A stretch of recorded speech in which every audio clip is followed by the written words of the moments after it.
కర్ణయుగ్మమున నీ కథలు సోకిన చాలు, పెద్ద పోగుల జోళ్ళు పెట్టినట్లు చేతులెత్తుచు పూజ చేయగలిగిన చాలు, దొరయగా కడియాలు తుడిగినట్లు మొనసి మస్తకముతో మ్రొక్కగలిగిన చాలు, చెలువమైన తురాయి చెక్కినట్లు స్వరమును వంగ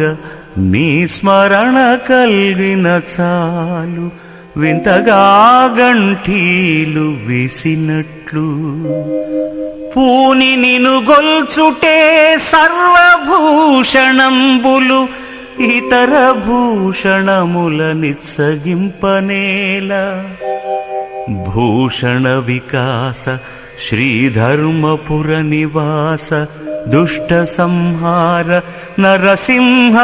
దురిత దూరా